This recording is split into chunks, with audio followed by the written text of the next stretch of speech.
Жер жаһанда жылқы атаулысының қадір қасиетін қазақтай сезінген, түйсінген ұлт бар мәсіре. Күлдір-күлдір кісін еткен Махамбеттің бүгінгі ұрпағы жылқы десе делебесі қозып, арқаланып кететінін қайтесің. Ғасырлар бойы жылқыны жеті қасиеттің біріне балайды. Жауға мінсем айбарым, тойға мінсем жайнағым, төбемдегі байрағым, жанымдағы серігім, талыс танау көрігім, асылы хайуан демесең, малдан бөлек келімің деп, талай ер қазақ бұл жануарды жан серік етті. Содан болар бағзы заманнан бері бұл жануарды дала мен дана, жер мен ердің көркі деп ерекше әспеттеген. Өз қолымыз аузымызға жеткен, тәуелсіздікті ту еткен бейбіт өмірде асыл тұқымды жылқы жануарын бүгінде өңірде қолға алынды. Әсіресе өлкеде асыл тұқымды адай жылқысын өсіретін шаруа қожалықтардың саны да артып келеді. Шөл мен ыстыққа шыдамды, мініске төзімді Қамбар атаның бұл тұқымы айрықша жаратылған. Қазақтың адай жылқысының асыл тұқымын көбейтетіндерге мемлекет тарапынан қамқорлық көрсетіліп, арнайы субсидия төленіп келеді. Осы тұрғыда облыс әкімдігі тарапынан да үнемі қолдау көрсетіліп жүр. Бұл жылқы тұқымының сақталу мен селекциясына байланысты ғылыми зерттеу институтының ғалымдары жылына 2 рет өңірге келіп, ғылыми сараптама жүргізеді. Соңғы кездері адай жылқысы мен түркіменнің ақыл-текесін будандастырып, қазанаттар алынады. Зерттеушілер адай жылқысының ғасырға жалғаған тарихы бар деген тұжырымға келді. Бір сөзбен айтқанда, Алла тағаланың киелі жерге берген қайталанбас сыйы десек те артық етпес. 40 жыл адай жылқысының қыр-сырын меңгерген әккі мамандардың бірі Сәбит Әбішев.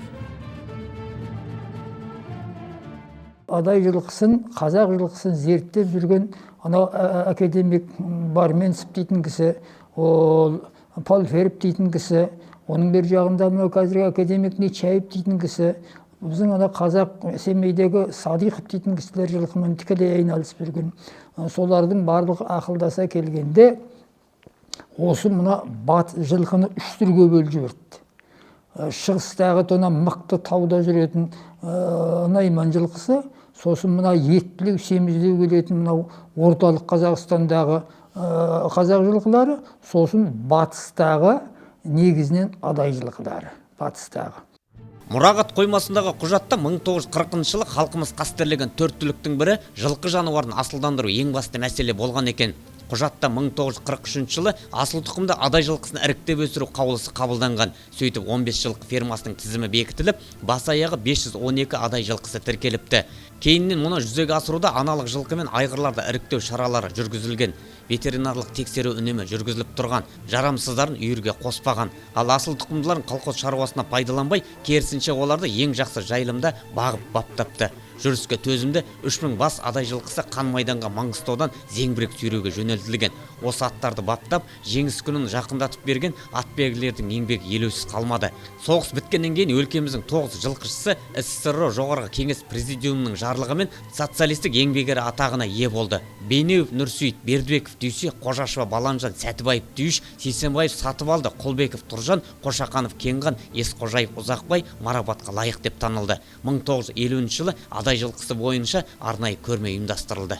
Көрмеге арнайы тексеру сараптау комиссиясы құрылған. Оның төрағасы болып ғылым академиясы, Қазақ ғылым академиясының ғылыми қызметкері зоотехник Лабанов өзі тағайындалып, сол кісі тікелей басшылық жасаған. Осы көрменің жұмыс жасау барысында көрме комитеті құрылған. Онда мысалы өте тәжірибелі жылқышылар, жергілікті жылқышылар болған. Соның ішінде Бейнеу Нұрсейіт те болған, социалистік еңбек ері.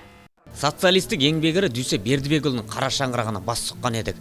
Атбегі атадан тараған немере шөберелері, тіпті шөпшек ұрпақтары айрандай үйіп, бірлігі жарасқан бір әулет болып отыр. Дүйсе ағамыз 1927 жылы Райымбері болыстық атқару комитетінің төрағасы болып, 47 жасында ұжымшарға кіріп, 5 жыл балықшы болған. Содан кейін жылқы фермасының меңгерушілігіне тағайындалып, зейнеткер болғанша еңбек етеді. Әкемнің бір әкем жайлы айтып отыратын еститінен, мына Сталинградтың түбінен бір 2 жылқы тона пулемет дейді, зеңбірек дейді, соларды сүйреп, талмай неге дейін барып дейді, Берлинге дейін. Сосын жерде енді сұраған ғой, мына жылқы қаяқтан шықты, бұл кімнің жылқысы дегенде, бұл адай жылқысы болып шыққан, оның ішінде кәкемнің отарынан болған. Тақырыпты Маңғыстау облысы әкімі кубогы үшін мемлекеттік сынақтан өткен адай жылқысына бұрсақ. ата бабалардың ғасырлар бойы баптап, кейінгі ұрпаққа аманат қылған асыл тұқымды жылқыларын өңір басшысы республика көлеміне таныту мақсатында ұйымдастырды. Атшабыс халықаралық стандартқа сәйкес өтті. Қыруар қаражатты да облыс әкімдігі бөліп, ғылыми өндірістік жұмыстарды да қаржыландырды. Қазақ елі үшін бұл тарихи кезең болды. Бабадан қалған мұраның қадір қасиетін қастерлейтін облыс әкімі Қырымбек Көшербаев Маңғыстау жұртын бір марқайтты. Мемлекеттік сынаққа Қазақстан Республикасы ат спортының басшылары, халықаралық тәжірибелі төрешілер мен ветеринария ғылымының кандидаттары және сарапшы ғалымдар шақырылды. Государственное испытание адайских лошадей. Адай жылқысының мемлекеттік сынақтан өтпегеніне 60 жылға жуық уақыт өтіпті. Бүгінгі күн тарихи сәт болды. Сынақтан сүрінбегендер мамыр айында Алматыдағы 3-ші спартакиадада бақтарын сынайды. Мұнан бөлек осы жылғы маусымда Ресейде тмд мемлекеттер арасында өтетін халықаралық турнирге шақырту алады. Биыл мемлекеттік асыл тұқымды кітап жарық көрмек. Сол кітапқа адай жылқысы да енгізіледі. Демек, жоғарғы статус алады деген сөз.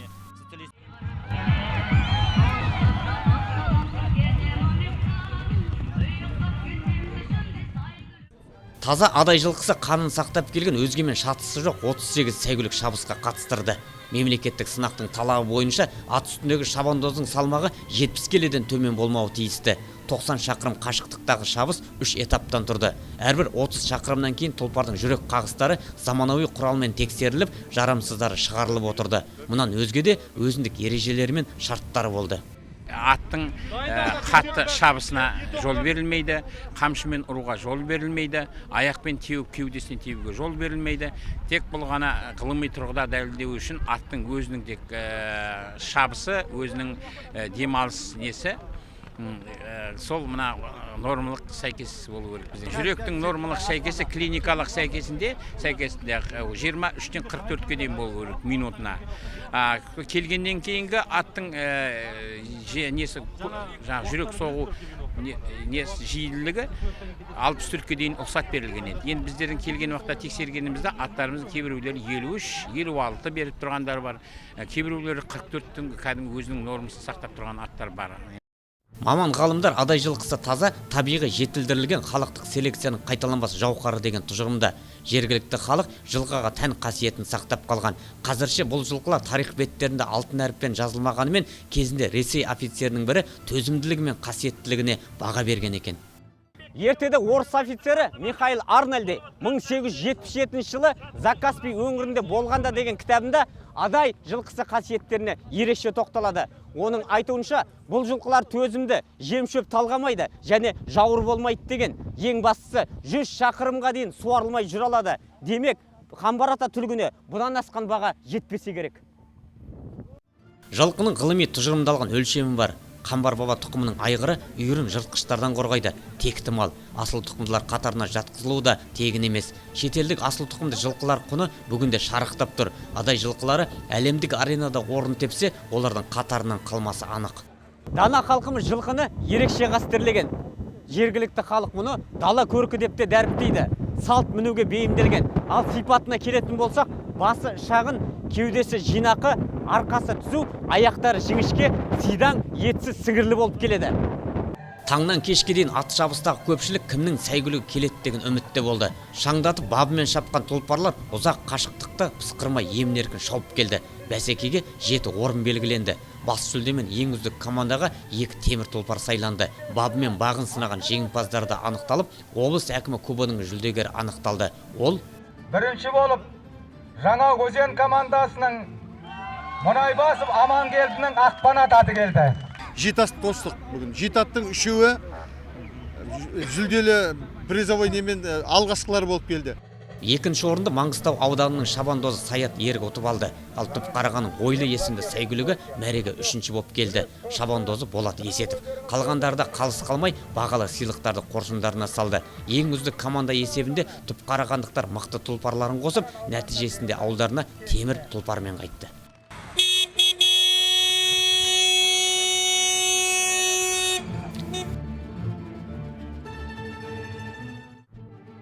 Ұзақ ұзақ қашықтықта құстай ұшатын жергілікті тұлпарлар мамыр айының ортасында Алматыдағы Қазақстан халықтарының спартакиадасы мен Азия ойындарының чемпионатында тәуелсіз еліміздің көк байрағын желбіретті. Чемпионатқа Қазақстан, Қырғызстан және Түркменстан елінің бетке ұстар абыройын асқақтатып жүрген жалды тұлпарлары қатысты. Алатау бөктеріндегі Ақбұлақ спорт кешенінде жарысқа қатысушы сәйгүліктер 80 шақырымды сүрінбей шауып өтті. Асыл тұқымды адай жылқылары 80 шақырым жерді пысқырмай, мәреге қиналмай келді. Жарысқа қатысқан 16 жылқының алғашқы 4 орында қазақтың адай пырақтарына берілді. Чемпионаттың жеңімпазы және алтын медальдарды Маңғыстау облысы командасының негізінде құрылған Қазақстан командасы алды. Жарыста ойлы есімді тұлпар алтыннан алқа тақты. Күміс медальды Аққанат атты сәйгүлікке бұйырды. Сөйтіп, мамыр айындағы ат шабыста Қазақстанның намысын маңғыстаулық сәйгүліктер қорғап қайтты. Мені осы бір реңсіз, арық, аласа келген адай тұқымды жылқылары таң қалдырды. Сырт көрінісі өте тамаша. Келешекте қазақстандықтар бұл жылқыны елдің ұлттық мақтанышы деп есептейтініне сенімдімін. Себебі жылқының бұл тұқымы енді ғана көріне бастап, халықаралық жарыстарға алғашқы қадамдарын басып жатыр. Көп ұзамай араға ай салып, яғни маусымның 29 мен 31 күндері адай жылқылары Ресейдің Спасск-Рязанский қаласында тмд мемлекеттер арасында халықаралық достастық кубогында тартысқа түсті. Бәйгеге Белоруссия, Қазақстан, Ресей және Украина құрама командалары қатысты. Дода 80 шақырымдық қашықтықта болды.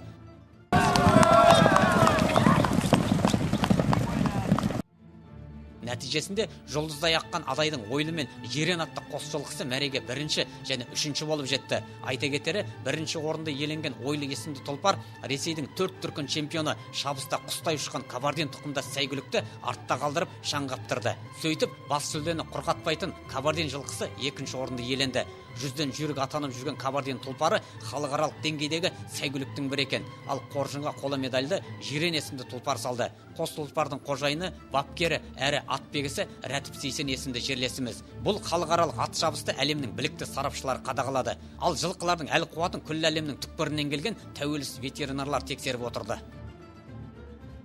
Соларды кесіп өтеді, орманның ортасыменен, тас, қиыршық тас жерлерменен, тіпті біздің жылқыларымыздың өзінің тұяғына, аяғына, біздің жылқыларымыздың тұяғы жұқа келеді ғой, тегіс жерде құмды өскеннен кейін.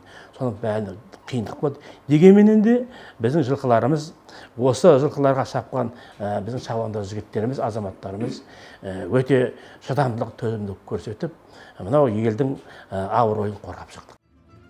Сөйтіп, қазақ рухының қанатына айналған тұлпарлар жарысқа қатысушылардың бармағын тістетіп, достастық көбігін жеңіп алды. Бұдан былай Маңғыстаулық асыл тұқымды жылқылардың жеңісі мұнымен шектелмесі анық. Бойға тұмарғып таққан ата-бабалар арманы мен көнегөз қариялардың аманатының жүзеге асуын облыс әкімі Қырымбек Көшербаевтың өзі қолдаған болатын. Бұл тарихи сәттің болашақта алтын әріппен жазылары да даусыз. Өңір басшысының ел абыройының аспандатар бастаманы қолға алып, қазақтың адай жылқысына жол ашып бергеніне ешкім күмән келтірмес. Маңғыстауда үлкен халықаралық, үлкен спорттық турнирлерді өткізіп, осы адай жылқысының, қазақ жылқысының атағын одан әрі насихаттау мүмкіндігіміз бар, оған біз атсалысамыз.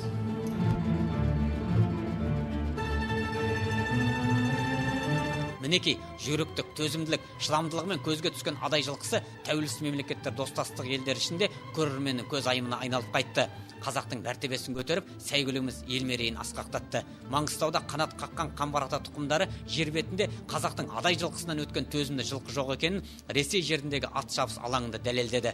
Егеменді қазақ елінің теңдік, азаттық алғанына міне биыл 20 жыл толады. Қазақтың асыл тұқымды жылқылары өзге елге өзімізді танытып, тоғыры биік Қазақстанның тәуелсіз күніне баға жетпес сый жасады. Мінекей, сонымен осы жылдың күзінде ел тәуелсіздіктің құрметіне Кендірлі аймағында 120 шақырым ұзақтықта халықаралық ат шабыста тағы бір мәрте қазақтың адай жылқылары бабы мен бағын қатар сынайтын болады. Ләйім сол күнге жетейік.